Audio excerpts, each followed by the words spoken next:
I think you have to be in the perfect position to be able to be a star quarterback. And part of that position is drafted high, being a priority because your salary is going to dictate, Caleb, you know this, how much you play. If they got a 50-50 guy who's making 500 or $750,000 at the minimum, and they got a guy who's making $8 million a year, they're going to play the guy who is getting paid $8 million. Now, I don't know that Hendon Hooker is going to be in that position, probably not. So I would say Hendon Hooker more towards the struggles. I mean, do you consider Joshua Dobbs a struggle? He's not a starter. Yeah, I was going to say Hendon Hooker reminds me of Dobbs, and I would say between struggle and starter, because Dobbs has been in the NFL for 6 years.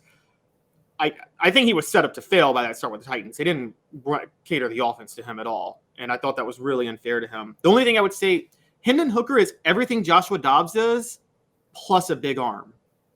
So that's going to give him a few more looks, I think. I say starter, but project. But I do believe in Hendon Hooker as a project because I think Hendon Hooker is a hard worker who is similar to Dobbs, who will do what he's told and will really, really focus on developing his game. But I think he's got a better arm than Dobbs, and that's a big help. And I think that with the right coaching staff, and you have to assume that whoever drafts him, is going to take an interest in him unless he's drafted by the Browns, who are run by the most incompetent person in the history of the world, or the Washington Commanders, the second most incompetent person in the history of the world, runs them. So, but outside of those two, I think whoever drafts him they're drafting him for a reason, and they understand where his limitations are, and they're going to work behind his game to try to Travis, clarify real quick with me. Ever notice after he gets sacked, his next two series are garbage? I'm not sure if you're talking about Hendon or you're talking about Joshua Dobbs. So, but weak across the middle, I do think there's a reason that Tennessee didn't throw the slants and dig routes more often, and that is because they didn't trust. It's the same thing that happened with T. Martin, in 98. They didn't throw across the middle a lot, and they've had that situation before. If you've got a quarterback that is a little inaccurate in those intermediate passes, and again, guys, please hit the like button to bring more people in. We appreciate it. If you haven't subscribed, do that.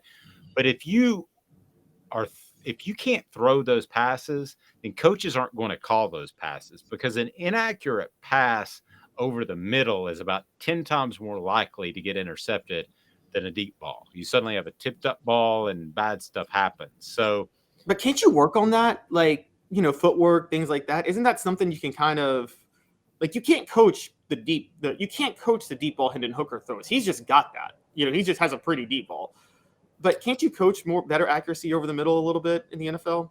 Man, I think you can get better, but I think it's a little bit like shooting in basketball. I think there are just limits. I mean, I'm never going to be a good shooter. I could play basketball, but I'd be lucky to hit 6 of 10 from the free throw line. I mean, I just never was a good shooter. Other guys, friends of mine, were naturally good shooters, and I don't know that he's ever going to be just innately accurate. I think you can work on that to some extent, but are you going to be Joe Montana or any of those guys with just laser accuracy? I just think you can get so much better, and then it's tough to get better after that. I believe that, but I mean, if he could hit a baseline, you could think that maybe there's room for him somewhere in the NFL, given his mobility and his deep ball. I think today's NFL doesn't require as much pinpoint accuracy if you have some other things to your game. Again, Dobbs' problem is he wasn't that accurate over the middle, and I mean, he's got a noodle for an arm. I mean, he just doesn't have that good of an arm. Well, remember this too, that it's not a knock on Josh Heupel because it works. But he doesn't really teach footwork and resetting your feet. You get back, you plan it, and you make a read on the safety, and you can tell immediately which side of the field it's going to. There's not looking off safeties. So that's going to hurt Hendon Hooker, the lack of acumen in that. It's going to hurt Nico. It's going to hurt Joe Milton, whoever it is. They're going to have to make that adaptation when they go to the NFL of looking off defensive backs and being able to look at the whole field and being able to reset their feet, because they're not taught to do that right now, Caleb. Oh yeah, Josh Heupel's the anti-David Cutcliffe, where Josh Heupel is a great scheme and he focuses and maximizes what players can do, but he doesn't necessarily fully develop them. Whereas I think Cutcliffe was very big on actually developing his players to be able to play in the NFL. I think that, but I think Josh Heupel, what he does is actually more conducive to players nowadays, because I think a lot of coaches in the NFL are willing to develop quarterbacks. They're not just looking for the polished product like they were back in the 90s. I mean, if in the 90s, let's be honest, we talk about it. We said it yesterday. I don't know if Steve Spurrier cheated his quarterbacks or if he helped them just get drafted way above what they ever should have been, because Steve Spurrier didn't really teach quarterbacks how to look off safeties and look through the whole field either that well. And a lot of them were lost when they got to the pros. I mean, the fact that Rex Grossman's the best Florida quarterback in the NFL who played for Spurrier is hilarious. No, Travis says if Dak Prescott has a job, Hendon Hooker will definitely land a job. Taking a shot at my Cowboys quarterback. Hey, watch it, Travis, because Dak Prescott is at least the 18th best quarterback in the NFL. Wait, I think the point of that, though, is that Dak Prescott wasn't developed in college either. He ran the spread, and they were able to develop him and tailor their game to him at the same time in the NFL. Right, but where's Dak Prescott? He's at least a starter. Yeah. I mean, he's been a 6-year starter. He's secured the bag. So, I mean, if Hendon Hooker's career is Dak Prescott's career, I don't think Hooker's going to complain. Okay, you're talking making $50 million at that point, so, or $500 million, whatever he meant. Yeah, but there are just so many.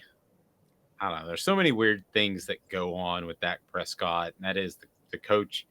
I'm sorry, the owner fell in love with him, Jerry Jones. The owner gave him the big contract. Yeah, I mean, I think Hendon Hooker is probably as gifted as Dak Prescott. And you're right. There's a parallel between the way they were prepared in college or lack thereof. Jalen Hurts, too, by the way. I mean, Jalen Hurts has limitations, and he's in the Super Bowl right now. See, Jalen Hurts is a guy that almost like Lamar Jackson that you can tailor make an offense around. I don't know that Hendon Hooker is that mobile, has that good a running ability. Yeah, that's true. I think he's kind of caught somewhere in the middle. Does that make sense? Yeah, but the thing was, Hurts was never taught how to take a second read in college either. If you remember, Brian Dabble, even though he's a pro-style guy, when they were at Alabama, they knew Alabama was so loaded. It was Jalen Hurts, your first read and run. That's it. First read or run. And that's why Georgia should have beaten them in that national title game. Remember, Georgia was pitching a shutout, and then they had to bring in Tua because Tua had the better arm, so he would look the whole field. Hurts was literally coached not to do that at Alabama. Yep. Great stuff by the message board. We love you weighing in. Tannehill is way worse than Dak. Yeah. I agree. But Tannehill has one thing. Actually, I think that's a coin flip. And I'm a Cowboys fan. We're talking fits. Now that you say this out loud, now that I'm hearing this out loud, the Titans are a great fit for Hendon Hooker given the style of play he runs. What do the Titans do? They want to run the ball, lull you to sleep, and then play action deep ball. And I think you could teach Hendon Hooker to do that. And so, I mean, Tannehill has a beautiful deep ball. That's the one thing he's got. And guess what? That's something Hendon Hooker's got, and he's more mobile than Ryan Tannehill. So I could. It's funny you brought up Tannehill. I could see him in the Titans offense with Hooker. That may be a column. I see Caleb's wheels moving.